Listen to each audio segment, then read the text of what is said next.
Chapter 17. Lucien. Making out with Will was quite nice. Lucien loved the way Will gave up control and lost himself in their kisses, and how his touches were always disbelieving, like Lucien was just a figment of his imagination. It was intoxicating to be idolized so much, and he couldn't get enough. He was planning on having Will with him for his 2 days off, and he knew there would be no objections. Whatever Lucien wanted, he got, including the pitiable man he was currently playing with.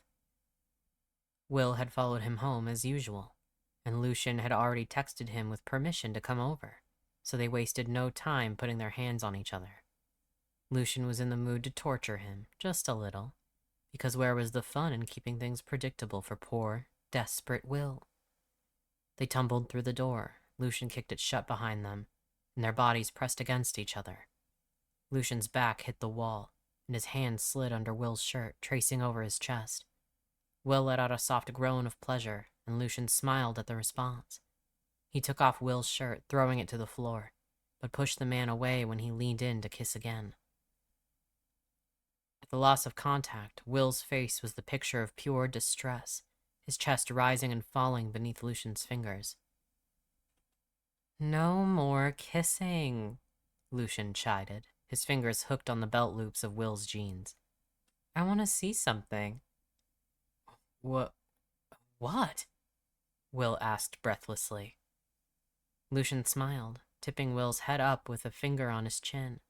He placed his lips at Will's collarbone, trailing his tongue up until he was at his neck, where he placed a single kiss, his words slightly muffled against the man's skin. After he was done, Lucien pressed against him, teasing, testing. "I want to see what you do with your pants on. No taking them off. If you do, I'll send you home." Will stared at him, perplexed. In response, Lucien put his thigh between Will's legs, making the man suck in the words he was about to say. "Are you saying this isn't enough for you? I know you play by yourself when we aren't together. Show me how." This section of the audiobook is abridged to follow community guidelines. If you would like the uncensored version, please check out the full book. Lucien went to lie on the bed, propped himself up on his side, and patted the space next to him. "Come here." Will lowered himself down, lying on his side to face Lucien, his gaze unwavering. "I want to talk," Lucien said happily, as if they were at a teenage slumber party. "Tell me about yourself." Will blinked. "You want to know about me?" Lucien began to twirl some hair in one hand absently. "Yeah, I do. You know everything there is to know about me, so I think it's only fair." Will considered, and ultimately did what he always did, followed Lucien's command. "I'm an only child of 2 rich people who died and left me all their money. My mother's friend, my godmother, took custody of me, and then I worked at Palace Entertainment for a while. You know what happened after that." Lucien sighed. "That was the abridged version, which is boring. I want details, my silly boy. How did your parents die? What is your godmother like? Did you go to school?" "My parents died in a car crash. My godmother thinks I had something to do with it, but I didn't. I don't really care either way what she thinks about that, because I really didn't care about my parents dying." "Why would she think you did something?" "She thinks I cut their brakes." Will shrugged. "She also thinks I'm a dangerous freak in general." "Well, you are." Will paused, his face turning panicked.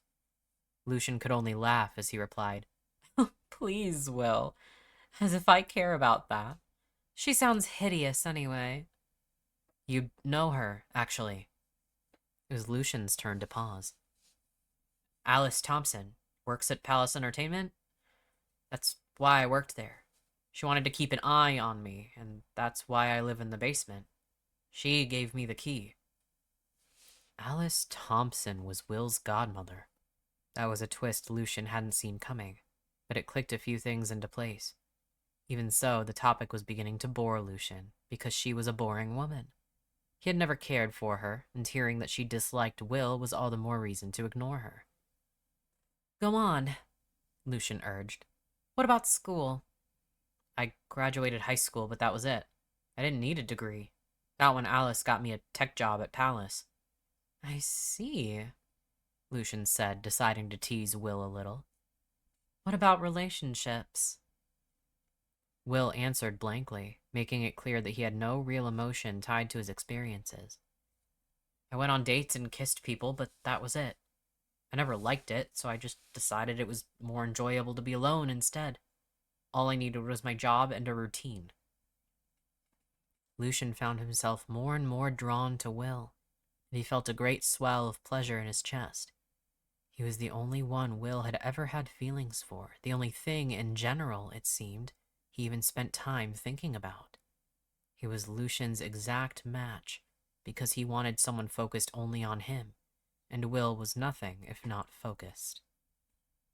Will, Lucien said, his voice low, you'll love only me for as long as you live.